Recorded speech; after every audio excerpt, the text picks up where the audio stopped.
বাড়িতে যখন তুফান আসে তখন কিন্তু সব এক হয়ে যায়, ছেলে মেয়ে সন্তান কাজের লোকটা সহ।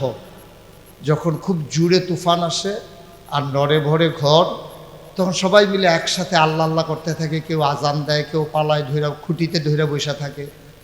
কিন্তু যখন তুফান শেষ হয়ে যায় তখন কিন্তু আবার নিজেদের ভিতরে ঝগড়া তৈরি হয়ে যায়। আমি ধইরা না রাখলে ঘর অনেক আগেই উড়া যেত, শুধু আমার ধরার কারণে ঘরটা রয়েছে। বাংলাদেশের অবস্থা হয়েছে এখন এমন, যখন তুফান ছিল সব এক ছিলাম, এখন তুফান গেছে তো এখন কোরআনের মজলিসও বাধা আসবে, এটাই স্বাভাবিক। কারণ এখন তো সবাই ক্রেডিট নিতে ব্যস্ত। এই জন্যে বিনয়ের সাথে আমার মিনতি আপনাদের কাছে, একেবারে বিনয়ের সাথে আমি আমাকে বলছি, আল্লাহ সাক্ষী, আমি আমাকে বলছি, আমি উপলব্ধি করতেছি। আর যেহেতু আমরা মাঠে ময়দানে কথা বলি, আমি নিজে উপলব্ধি করতেছি, এই উপলব্ধির কথাটা আপনাদেরকে বলতেছি। এবং আমি মনে করি এটা আমারও সংশোধনের প্রয়োজন। এই লক্ষ্যে শুধু আপনাদেরকে, আপনার দিনী ভাই, আপনাদেরকে ভালোবাসি, আপনারা জান্নাতে যান এটা মনে প্রাণে চাই বলে এই কথাটা বলতেছি। আমি আজকে সবচেয়ে বড় ক্রাইসিস যেটা আমার নজরে পড়তেছে, সবচেয়ে এই ক্রাইসিসটা আমাদেরকে ধ্বংস করে দেবে, এটা হলো আমরা যারা এই হলরুমের ভিতরে আছি। দিন কায়েমের জন্য আমরা কথা বলবো বাইরে, আর হলরুমে যখন একত্রিত হবে তখন আত্মসমালোচনা করব, নিজেদেরকে পর্যালোচনা করব, নিজের দোষগুলো ধরে এগুলো সংশোধন করার চেষ্টা করব। এটা যেন প্রত্যেকটা হলরুমের প্রোগ্রামে হয়। এখানে তো জাগিয়ে দেওয়ার কিছু নাই, জাগাবো তো আমরাই। তা আমরা নিজেরা যদি নিজেদেরকে জাগাই তো জাগাবো কারে? আমরা জাগাবো। আর জাগানোর জন্য আমাদের কি সমস্যা, কি ক্রাইসিস পিরিয়ড আমরা ওভারকাম করছি এবং কোনগুলো সমস্যা আমরা ফেস করছি, এইগুলা নিয়ে আর পর্যালোচনা হওয়া দরকার। আমার দৃষ্টিতে আমরা সবচেয়ে বেশি ফেস করছি এখন যে আমরা নিজেদেরকে নিজেরা, আমি মনে করি যে আমি যদি এখানে না থাকি তাইলে হয়তো প্রোগ্রাম হবে না। আপনি হয়তো মনে করেন আমি না গেলে তাইলে প্রোগ্রামটাই বোধহয় শেষ হয়ে যাবে। বিষয়টা এখানে নয়, বিষয়টা আত্মোপলব্ধির বিষয়। আমি যখন মুশতাক ফয়েজি থাকবো না তখনও মজলিস থাকবে। আল্লামা দেলোয়ার হোসেন সাইদি মরহুম মকফুর তিনি নাই, কিন্তু এর মানে ওয়াজের ময়দান খালি হয়ে যায় নাই। ওয়াজের ময়দান কিন্তু আরও অনেক বক্তা বেড়ে গেছে। উনি থাকার সময় বোঝা যায় নাই যে কত বক্তা আমাদের আছে, কিন্তু উনি যখন কারাবন্দী হয়ে গেলেন তখন দেখা গেল ওনার মতো টুপি, ওনার মতো সুর, ওনার মতো কথার স্টাইল, ওনার মতো হুমকি, এই ওনার মতো ধমকি দেওয়ার মতো অনেক লোক তৈরি হয়ে গেছে। কিন্তু সাইদি সাহেবের মুখে যেই ধমকি মানায় আমার মুখে যে মানায় না, এটা আমরা ভুলে গেছিলাম। এটা হচ্ছে মূল সমস্যা আমাদের। এই সমস্যা থেকে যদি আমরা উঠে আসতে না পারি তাহলে কিন্তু আমরা ডেস্ট্রয় হয়ে যাব, আমরা ধ্বংস হয়ে যাব। মাত্র আমরা একটা সুযোগ পেয়েছি কাজ করা, ক্ষমতা কিন্তু পাই নাই, সুযোগ পেয়েছি কাজ করা। এখনই যদি আমাদের ভিতরে দ্বন্দ্ব শুরু হয়ে যায় তাইলে আপনি যখন ক্ষমতা পাবেন, স্বার্থ যখন ভাগাভাগি শুরু হবে, তখন আপনি কি করবেন আপনি কি ভাবতে পারতেছেন? প্রকাশ্য দ্বন্দ্ব ভালো, গুমুট দ্বন্দ্ব খারাপ। ভিতরে ভিতরে দ্বন্দ্ব লালন করা খুব খারাপ। প্রকাশ্য দ্বন্দ্ব ভালো, ডাক দিয়া বলে দেওয়া যায় ভাই আপনার এই কাজটা সুন্দর হচ্ছে না, কিন্তু আপনি প্রকাশ্যে ভাব দেখাচ্ছেন খুব আন্তরিক, কিন্তু অন্তরে আপনি আন্তরিকতা পোষণ করেন না, এই দ্বন্দ্বের কোনো সমাধানও করা যায় না। এটা হলো ফুলে ফেপে একদিন এক বিশাল আপনার অগ্নিকুণ্ডে, এবং যেভাবে আগ্নেয়গিরি লাভা ছড়ায়, একদিন লাভা ছড়াতে শুরু করে, যার থেকে পুরো জড়পথ ওই লাভার আগুনে পুড়ে ছারখার হয়ে যায়। আজকে আপনারা উপলব্ধি করেন, দয়া করে বিনতি আমার, অনুরোধ আমার, ভিতরে ভেতরে আমরা যে জিনিসটা ধ্বংস করে দেওয়া দরকার, এটা হচ্ছে আমাদের কুপ্রবৃত্তিগুলোকে দমন করে সুকুমার বৃত্তিকে আমাদের লালন করা খুব বেশি প্রয়োজন। আপনি যদি মনে করেন যে মোল্লা নাজিম ভাইয়ের একটা আচরণে আপনি অসন্তুষ্ট, আপনার জন্য দরজা খোলা আছে, তো আপনি আসেন, মোল্লা নাজিম ভাইকে বলেন ভাই আমি আপনার ঘরে চা খাবো, আপনি এটা বলে ওনার সাথে কথাটা বলেন, শেষ। আমি যদি মোল্লা নাজিমের কোনো কাজ অপছন্দ করি, আমার তো দায়িত্ব বলে বলে বেড়ানো না, আমার তো দায়িত্ব ফেসবুকে স্ট্যাটাস দেওয়া না, আমার দায়িত্ব, আমি যদি প্রকৃত অর্থেই ওনাকে আমার ভাই মনে করি, আমি যদি প্রকৃত অর্থেই ওনাকে ভালোবাসি, আমার দায়িত্বটার সাথে সাথে আমি ফোন দিয়ে বললাম, নাজিম ভাই আপনার এখানে চা খাবো। চা খাইতে খাইতে আমি এই কথাটা বলে ফেলবো, ভাই আপনার এই কাজটা আমার মোটেও পছন্দ হয় নাই, ব্যাখ্যা দেন, নাইলে শুধরান। যথেষ্ট। হয় উনি ব্যাখ্যা দেবে, নাইলে উনি শুধরাবে, দুইটার বাইরে তো কোনো রাস্তা নাই। কিন্তু আপনি যে এই কথাটা দোকানে বসে বসে বলতেছেন, ফেসবুকে স্ট্যাটাস দিচ্ছে, আপনি যে খোঁচা মেরে কথা বলতেছেন, এই রূপ থেকে আপনাকে কে বাঁচাবে? না মোল্লা নাজিমের উপকার করলেন, না নিজের উপকার করলেন, ওনাকেও শেষ করে দিলেন, আপনিও শেষ হয়ে গেলেন, এই জাতীয় শেষ হয়ে গেল। বিচার তো আমি করব না, বিচার আব্দুল কাইয়ুম মজুমদার করবে না, বিচার ডক্টর হেফজুর রহমান করবে না, আমার আপনার যিনি বিচার করবেন তিনি তো মহান রব্বুল আলামিন। আপনি অন্তরে কি লালন করেন, আপনি দুনিয়ার মানুষকে ফাঁকি দিতে পারেন। আমাদের দলটা তো অন্য আওয়ামী লীগের মতো দল না, বিএনপির মতো দল না। আমরা যে আদর্শ লালন করি, এখানে তো হিংসা থাকার কথা না। হিংসা থাকলে আপনি দয়া করে এই দল করার উপযুক্ত না। গতকালকে একটা বক্তব্য শুনছিলাম ঢাকার জিএস ফরহাদের। সে বলছিল যে আমি যদি সকল ছাত্রীদেরকে আমার বোন মনে করতে না পারি, তাহলে আমি তো আপনাদের দায়িত্বশীল হওয়ার উপযুক্ত না। কথাটার ওজন দেখছেন কত?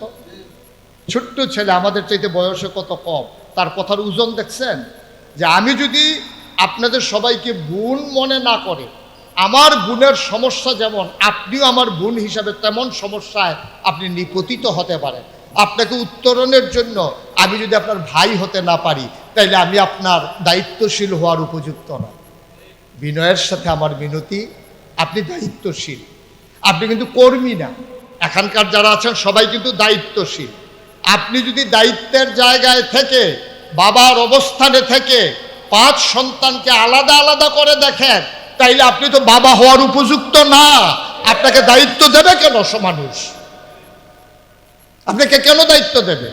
আপনি তো কওমির অভিভাবক, আপনি যারা আহলুস সুন্নাত ওয়াল জামাত দাবি করে তাদের অভিভাবক, আপনি এই বাংলাদেশে যারা বুঝে না সেই সমস্ত হক্কানি পীর মাশায়েখ বলেন আর ভণ্ড পীর মাশায়েখ বলেন, আপনি সবার অভিভাবক। সুতরাং অভিভাবকত্ব নিয়ে কথা বলতে হবে। আপনার মতো মানুষ যদি টিটকারি মেরে মস্কারা করে খোঁচা দিয়ে কথা বলেন, তাহলে মানুষ আপনার কাছে আসবে কেন? আর আপনি এখনই এমন শুরু করছেন, ক্ষমতা পাইলে যে কি করবেন, যারা বোকা তারাও তো চিন্তা করে। তারা বলবে যে এখনো তো ক্ষমতায় যায় নাই, এখনই এমন, ক্ষমতায় গেলে ওনাদেরকে আটকাই রাখা যাবে না। এই কথাগুলো আমাদের মধ্যে আসবে কেন? আমাদের জন্য এই কথাগুলো আসবে কেন? আমরা কি সেই কাতারের মানুষ এখনো আছি? আসুন নিজের হৃদয়কে একটু উপলব্ধি করি, একটু জবাবদিহিতার আওতায় নিজেকে নিয়ে আসি, নিজেকে একটু জবাবদিহিতার আওতায় নিয়ে আসি। আমার প্রতিটি কথা লেখা হয়ে যাচ্ছে, আমাকে কিন্তু এই কথাগুলোর জন্য হিসাব দিতে হবে আল্লাহর কাছে। আমরা পারস্পরিক দুইটাই সমস্যা আমাদের। একজন দোষ করলে এটা যেমন বলতে পারি না, আবার দোষ না করলে ফুলাইয়া ফাপাইয়া বলা এইটাও আমরা পারি, দুইটাই আমরা পারি। সুতরাং বিনয়ের সাথে মিনতি, আপনারা একটু নিজেকে শুধরে নেই, আমরা একটু শুধরে নেই। তাকওয়া হা হুনা, তাকওয়া হা হুনা। তাকওয়া কিন্তু এই জায়গায়, এটা দেখানো যায় না। শুধু আপনার কাজে, আচরণে, ব্যবহারে, কথাবার্তায়, লেনদেনে, ওঠা বসায়, সকল ক্ষেত্রে যেন আপনার তাকওয়া প্রকাশ পায়। আপনার একটা কথা দিয়ে বোঝা যায় আপনি কতটুকু তাকওয়া লালন করেন, আপনার একটা কাজ দিয়ে বোঝা যায় আপনি কতটুকু তাকওয়া লালন করেন। আজকে অনেক সুন্দর করে আনন্দ দেওয়ার মতো আপনাদেরকে কথা বলতে পারলাম না। এজন্যে পারলাম না, এই যে দেখিয়া শুনিয়া খেপিয়া গিয়াছি, তাই যা আসি বলে মুখে। তখন যা আসে তখন বলি এই জন্যে, কারণ আমার কাছে জিনিসগুলো মোটেও শুভনীয় নয়, মোটেও এগুলো আমাদের সাথে যায় না। একটু একটু একটু নিজেকে বদলে নেই, একটু শুধরে নেই, একটু নিজেরা ময়দানে। এখন পরীক্ষা দেওয়ার সময় এসেছে, পরীক্ষা দেওয়ার সময় এসেছে। ইট মাটির তৈরি, কিন্তু আগুনে পোড়ানোর কারণে 50 বছর মাটির নিচে থাকার পরেও ইট যেমন মাটির সাথে মিশে যায় না, সকল অপসংস্কৃতির মাঝে, সকল জুলুম নির্যাতনের মাঝে, ক্ষমতার স্বাদের মাঝে আমরা একীভূত হব। ইট যেমন মাটির সাথে মিশে না, আমরা অন্যায়ের সাথে কখনো একীভূত হব না। এটাই হওয়া উচিত আমাদের। আমরা অন্য মানুষের মতো হব না, আমরা অন্য মানুষের মতো হব না। আমরা উসওয়াতুন হাসানা, সেই নবীর আদর্শের আমরা অনুসারী। এই অনুসারী আপনি জোর করে হন নাই, রাসূল নিজেই আপনাকে অনুসারী বানিয়ে দিয়ে গেছেন। সুতরাং যে রাসূল আমাদেরকে দায়িত্ব দিয়ে গেলেন, আমরা যে সে দায়িত্ব পালন করতে পারলাম না, এজন্যে আমি আপনাদের কাছে সেই কথাটাই আবার বলতে চাই, যে কথাটুকুন আল্লাহ রাসূল সাল্লাল্লাহু আলাইহি ওয়াসাল্লামকে লক্ষ্য করে কবি নজরুল বলেছিলেন, ক্ষমা কর হযরত, তোমার বাণীরে করিনি গ্রহণ, ক্ষমা কর হযরত, ভুলিয়া গিয়াছি তব আদর্শ, তোমার দেখানো পথ, ক্ষমা কর হযরত। বিলাস বিভব দলিয়াছ পায়, ধুলি সমপ্রতমী প্রভু, তুমি চাহো নাই আমরা হইব বাদশা নওয়াব কবু। এই ধরনীর ধন সম্পদ সকলের তাহে সম অধিকার, তুমি বলেছিলে ধরণীতে সবে সমান পুত্রবোধ, ক্ষমা করো হযরত। আমরা ক্ষমা চাই, আমরা ক্ষমা চাই আল্লাহর কাছে, ক্ষমা চাই সেই নবীর যিনি এসেছিলেন অন্ধকার থেকে আলোতে দিয়ে আসার জন্য। বন্ধুগণ, সবাই মিলে ঐক্যের সেতু বন্ধন তৈরি করে যখন যে কোনো ক্রাইসিস পিরিয়ড ওভারকাম করার জন্যে আমরা সবাই মিলে বুনিয়ানুম মারসুস, সীসাডালা প্রাচীরের মতো একীভূত হয়ে নিজেরা সূত্রে নেব, কারো কাছে কখনোই কিছু আমরা শেয়ার করব না। এটাই হোক আজকে দীপ্ত শপথ, এ শপথ নিয়ে এগিয়ে যাই। আর আপনারা জানেন যে আজকের আয়োজনটাই ডায়েরি বিতরণের আয়োজন। আমি সবার পরেই কথা বলতাম, কিন্তু শুক্রবারে আমার ভিজিটিং ডে, মানুষজন আমার কাছে দেখা করতে আসে, দাওয়াত নেওয়ার জন্য আসে। যেহেতু আমি একটা বিশাল মসজিদের কাজ ধরেছি, আপনারা জানেন, যারা সাহায্য করতে চায় মসজিদে ওরাও আসে। সুতরাং সব দিক বিবেচনায় শুক্রবারে আমি কখনো কোনো প্রোগ্রাম রাখি না, কিন্তু কোনোভাবে এটা মিলানো সাধ্য ছিল না। এজন্য জাস্ট একটু হাজিরা দিয়ে যাওয়া, এই হাজিরাটা কষ্ট হোক যাই হোক দেখা হয়ে গেল, এটাই হচ্ছে মজার বিষয় এবং আনন্দের বিষয়। সবার সাথে আবার একবার দেখা হয়ে গেল। আপনারা জানেন যে আমরা মাজলিসুল মুফাসসিরিন যেই সংগঠনটি, এই সংগঠনটি আমাদের একটা মূল পরিচয়, যেটা আমরা অনেক আগে সুন্দর করে তুলে ধরতে পারিনি, যেখানে বারবার সিদ্ধান্ত হচ্ছিল নামের সাথে এই নাম দেওয়া হবে কিনা, সাথে মোবাইল নাম্বার দেওয়া হবে কিনা। সবচেয়ে মজার বিষয় হলো এখানে যত মানুষের মোবাইল নাম্বার দেওয়া আছে, এই নামগুলা যদি নাম্বারগুলো আপনি সংগ্রহ করতে চান, ইম্পসিবল, এটা আপনি কখনোই পারবেন না এই নামগুলো সংগ্রহ করা। আর একটা মোবাইল নাম্বার সংগ্রহ করতে গেলে মিনিমামে 10 জায়গায় ফোন করা লাগবে। আপনি যারা ফোন দিছেন বলছেন ভাই ওনারও তো আপনি চিনেন, ওনার নাম্বারটা কি আছে? কই চিনি কিন্তু নাম্বার নাই। কার কাছে নাম্বার আছে বলতে পারবো। তখন যার নাম কইছেন হ্যাঁ কইছে যে নাম্বার ছিল কিন্তু মোবাইল চেঞ্জ হয়েছে, এখন আর নাম্বার নাই। এরপরে কইছে তাহলে কি করা যায়? কয় ওনার পিএস আর নাম্বার, এখন ওনার পিএস ঘুমায়। এই করতে করতে আপনি এক নাম্বার সংগ্রহ করতে 50 টাকা খরচ, নাম্বারের খবর নেই। কিন্তু আপনি এখানে সামান্য টাকা খরচ করে সবার নাম্বার একসাথে পেয়ে যাচ্ছেন। এটা আমাদের জন্য একটা মজার বিষয়। আপনি একেবারে কোনো কাজ নাই, ওনারা দাওয়াতও দিবেন না, কোনো দরকারও নাই, শুধু জানতে চাইবেন ওনার শরীরটা কেমন, পৃষ্ঠাটা উল্টাইলেই নাম্বারটা পাইয়া যেতেছে। এটার জন্য আমাদেরকে অনেক কষ্ট করা লাগছে। কেন্দ্রীয় কমিটিতে যারা আমরা আছি, এই নাম্বারগুলো সংযোজন করার জন্য অনেক কষ্ট করা লাগছে। এরপরেও মোল্লা নাজিম ভাইয়ের যেই নাম্বারটা কমন, এইটা বাদ দিয়া গোপন নাম্বার আইয়া পড়ছে। এখন উনি অনেক টেনশনে আছে যে কি বিপদে আমি আছি, আমার কইতে আছে কই ভাই আমার জীবনটা তামা তামা, কই যেই মোবাইলটা লইয়া ঘুমাই এইটা এখন আমার ঘুম ভাঙ্গায়। মানে বারবার ফোন আসতে থাকে এই নাম্বার এখানে ঢুইকা গেছে, তাহলে গোপন নাম্বার আপনারা পাইয়া যাইতেছেন নাজিম ভাইয়ের। সাংঘাতিক বিষয় এটা, এটা যেমন তেমন বিষয়ের ভিতরে চিন্তা করার কোনো সুযোগ নেই। তা আমরা এই ডায়েরিগুলো, যেহেতু আমরা এই ডায়েরির কেন্দ্রিকই মাজলিসুল মুফাসসিরিনে, আমরা সামান্য কিছু কথা বলি এবং অনেককে আমরা বলি যে আপনার সামর্থ্য থাকলে আপনি একটু দিলে কি হবে, তাইলে আমরা ওই প্রোগ্রামগুলো, মাজলিসের প্রোগ্রাম তো এমনি তো আমরা টাকা তো দেই না কোনো সময়ই, ওনারাই করেন, ওলামা বিভাগ করেন, বৃহত্তর সংগঠন বাংলাদেশ জামাত ইসলাম আয়োজন করেন, তো কয় দিক দিয়ে করবেন।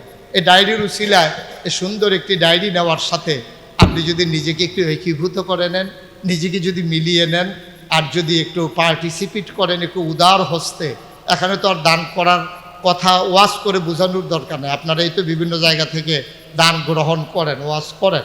সুতরাং বিনয়ের সাথে আমার বিনতি যে সবাই মিলে আমরা এখান থেকে সংগ্রহ করে নেব। তো আল্লাহ তাবারক ওয়া তাআলা আমাদেরকে কবুল করুক। আমরা 1 নম্বরে প্রত্যেক বছরই, এই বছর এটা কেন্দ্রীয় নির্দেশনা হচ্ছে না, আমরা একেবারে আহামরি, আমাদের ভাইরা তো সব জায়গায় দিচ্ছেন, নির্বাচনী ফান্ডে দিচ্ছেন, তারপরে বিভিন্ন সময়ে এই আনন্দ কয়েক জায়গায় দিচ্ছেন। এক জায়গায় থাকা, আপনারা যারা এক জায়গায় আছেন, আপনাদের যে কি আরাম এটা আপনারা বুঝবেন না। আমরা যারা নানান জায়গায় যাই, আমাদের যে কি বিপদ এটা আপনারা বুঝানোও যাবেন। মাহফিলের হাদিয়া দেওয়ার পরে দেখা যায় যে সংগঠনের ছেলেরা, ছোটো ছোটো বাচ্চারা দাঁড়িয়ে থেকে, হুজুর এই একটা সদস্য সিলেবাসের টাকার জন্য খুব দরকার ছিল, তারপরে মেহমান দাওয়াত দিয়ে আগে যেটি আসছিল হেডিও রাখা দাও, কায়দা ভালোই শিখছো তোমরা, হাসি দিয়ে বলি আর কি, কিন্তু না দিয়া দেওয়ার পারা যায় না, এটাই বাস্তবতা। তো যাই হোক, এখন আমরা এই ডায়েরিটা, আমাদের মাঝে অনেকেই আছেন, পূর্ব কথাও হয়েছে, কেউ যদি একজন যে হুজুর ইনশাআল্লাহ আমরা ভাই এই ডায়েরিটাকে একজন লোক যে হুজুর খরচ আছে অনেক টাকা, আমরা 10,000 টাকা দিয়ে একটা ডায়েরি গ্রহণ করব ইনশাআল্লাহ, দিনের স্বার্থে, দিনের প্রয়োজনে এবং আমাদের ভবিষ্যৎ বিনির্মাণে। আমার একটা ভাই যে 10,000 টাকা, আমরা যারা বক্তা মানুষ, আমরা তো বিভিন্নভাবে টাকা পয়সা কামাই হয়, সীমিত আকারের চাইতে একটু বেশি আমাদের কামাই আছে, খরচও আছে আমি জানি, তারপরেও কেউ যদি মনে করেন যে আমি 10,000 টাকা দিয়ে একটা ডায়েরি নিয়ে যাব, আমরা প্রাউড ফিল করব, আমরা আনন্দের সাথে আপনাকে গ্রহণ করে নেব এবং আমরা আপনার ব্যাপারে দোয়া করব, আল্লাহ যেন আপনার কামাই রোজগারে বরকত দান করেন।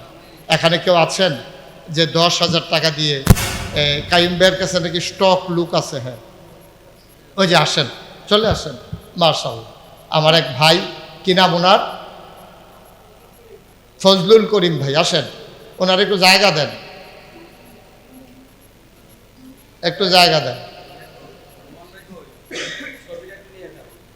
ফজলুল করিম ভাই ছবি দিয়ে কি করবে? উনি 10,000 টাকা দিচ্ছে, এটা প্রচার করবেন, আসেন।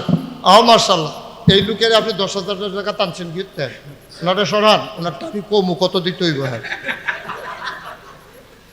কি ওনারে আপনি গুড়া মাছ দিয়ে খাবেন, হইলো বড় মাছ খাওয়ান না মানুষ। হ্যাঁ হ্যাঁ, নগদ। আসেন আসেন আসেন আসেন আসেন, এদিক দিয়ে চলে আসেন। জি মাশাআল্লাহ, আমার ভাই জনাব মোহাম্মদ ফজলুল করিম ভাই, দেখছেন, হ্যাঁ হাফেজ ফজলুল করিম ভাই, উনি 10,000 টাকা দিয়ে আমাদের কাছ থেকে একটা ডায়েরি গ্রহণ করেছেন। আল্লাহ তার কামাই রোজগারে বারাকা দান করে, সবাই পড়েন আমিন। মাশাআল্লাহ মাশাআল্লাহ, আসেন।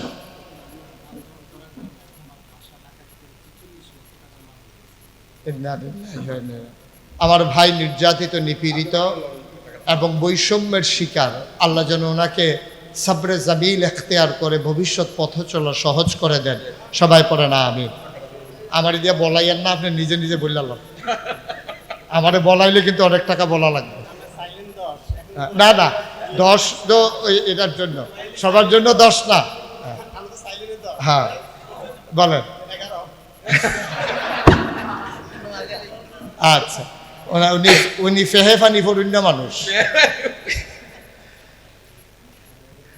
আমার ভাই খুব কাছের মানুষ, আল্লাহ অনেক সামর্থ্য দিয়েছেন, দিনের পথে আলেমদের অনেক খেদমত করেন, উনি 20,000 টাকা দিয়ে দেন। আপনারা কিন্তু এরপরে আর কথা কইেন, আমি কইয়ে দিছি, এটা মানেন সবাই, উনিও মানে, আপনারাও মানেন।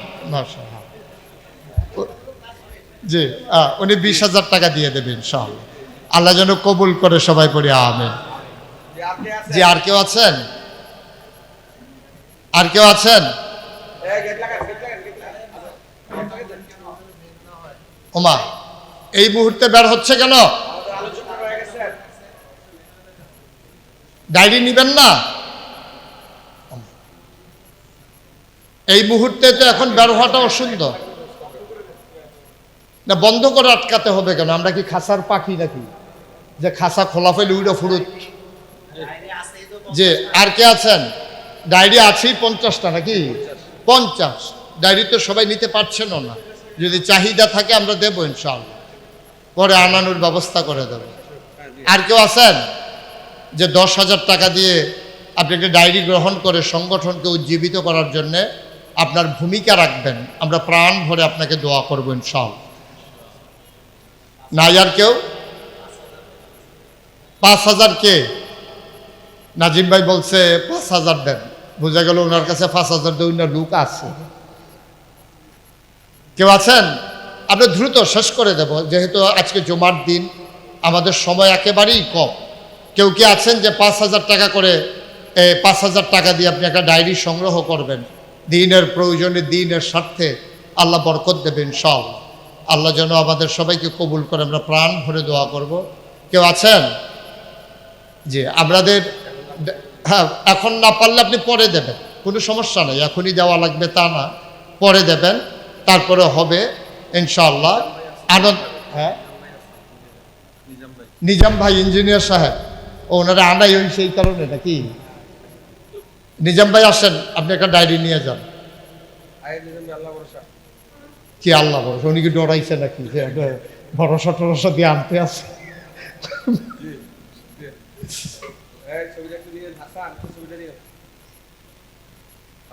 আমাদের নিজাম ভাই ইনশাআল্লাহ, কাইম ভাইয়ের বন্ধু মানুষ, উনি ইনশাআল্লাহ 5,000 টাকা দিয়ে দেবেন ডায়েরির জন্য। হ্যাঁ ইনশাআল্লাহ ভাই, কান্নাকাটি করেন না ইনশাআল্লাহ। আল্লাহ কবুল করুক, সবাই পড়ে আমিন। জি, আমরা যারা, হ্যাঁ, বাকি যারা নেবেন তারা তারা নিয়ে নেন। আচ্ছা ঠিক আছে, এইগুলো আর এখন দরকার নেই। আপনারা এই যারা এখানে আছে, আমাদের যারা দায়িত্বশীল আছে কুমিল্লা মহানগরীর, ওনাদের কাছ থেকে আপনারা নিয়ে নেবেন। তো আমাকে যেহেতু বিদায় দেওয়া লাগবে, এই অনাকাঙ্ক্ষিত বিদায় চাওয়ার জন্য আমি নিজেই লজ্জাবোধ করছি। সবার সাথে শেষ করে যেতে পারলে ভালো ছিল, ব্যস্ততা আমাকে তাড়া করে ফিরে, এজন্য আমাকে যাওয়াই লাগবে। সবাইকে ধন্যবাদ, সবাইকে সালাম, সবার জন্য দোয়া করছি, সবার কাছে দোয়া চাইছি। আসসালামু আলাইকুম ওয়া রাহমাতুল্লাহি ওয়া বারাকাতুহু। আলহামদুলিল্লাহ, আল্লাহ তাবারক ওয়া তাআলার দরবারে লাখ কোটি শুকরিয়া জ্ঞাপন করছি, যিনি আমাদেরকে ঐতিহ্য ধন্য,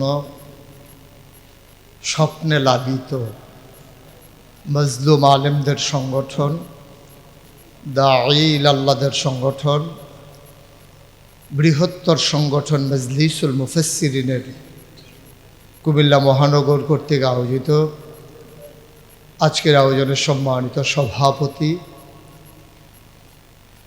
আমার প্রিয় ব্যক্তিত্ব, আমার এলাকার গর্বের ধন, যিনি ইতিমধ্যে শিক্ষা জগতে, মাদ্রাসা শিক্ষার উন্নয়নে তার সুচিন্তিত মতামত পেশের মাধ্যমে তিনি শিক্ষাকে এগিয়ে নিয়ে যাওয়ার ব্রতে তার প্রতিটি দিন, প্রতিটি ক্ষণ কাজে লাগাচ্ছেন।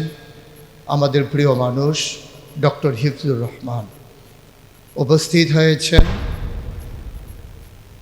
যদিও আমাদের খুব কাছাকাছি থাকেন না, কুমিল্লার মানুষ, কিন্তু নোয়াখালীর মানুষ হিসেবে পরিচিত। তিনি আমার খুব কাছের মানুষ, আরাফাতি ভাই। এবছর আমরা একসাথে হজ করেছিলাম এবং লম্বা সময় পাশাপাশি কাটানোর সুযোগ পেয়েছিলাম। প্রথিতযশা আলেমে দ্বীন হযরত মাওলানা রফিকুল্লাহ আফসারী, আমার রানিং মেট, যাকে নিয়ে আমি কাজ করতে প্রাউড ফিল করি, আমি গর্ববোধ করি, যাকে দেখলে হৃদয়ে প্রশান্তি অনুভব করি, আমার প্রিয় ভাই মোল্লা নাজিমউদ্দিন উপস্থিত হয়েছেন। কুমিল্লা দক্ষিণের সম্মানিত সভাপতি, গাজীমুড়া কামিল মাদ্রাসার সম্মানিত প্রধান মুহাদ্দিস হযরত মাওলানা আব্দুল হালিম কথা বলেছেন। আড়াইবাড়ি কামিল মাদ্রাসার সম্মানিত অধ্যক্ষ, দিনী ভাই, প্রিয় ভাই হযরত মাওলানা আমিনুল ইসলাম উপস্থিত হয়েছেন। আমাদের আব্দুল কাইয়ুম মজুমদার, যিনি দিবানিশি একত্রিত করার জন্যে দিবানিশি কষ্ট করে যাচ্ছেন, অবিরত কষ্ট করে যাচ্ছেন। কিছুদিন দীর্ঘ সময় নিয়ে একেবারে অসুস্থতায় নজু হয়ে গেছেন, কাবু হয়ে গেছেন। তারপরেও চেতনায় যিনি নবীন, আমার প্রিয় ভাই জনাব আব্দুল কাইয়ুম মজুমদার, উপস্থিত হয়েছেন আমার অগ্রজ, আমার অভিভাবক, আমার পরম শ্রদ্ধেয় আমার বড় ভাই মৌলানা অধ্যাপক রফিকুল ইসলাম, আরও অন্যান্য ভাইয়েরা, সবাইকেই তো চিনি। নাম নিতে গেলে যেইটুকুন সময় আছে, সময় আর নামে সমান সমান হয়ে যাবে, এই জন্য বাকিটা আর নিলাম না। এই জন্য দুঃখবোধ প্রকাশ করছি সবার নাম নিতে পারলাম না বলে। সম্মানিত উপস্থিতি,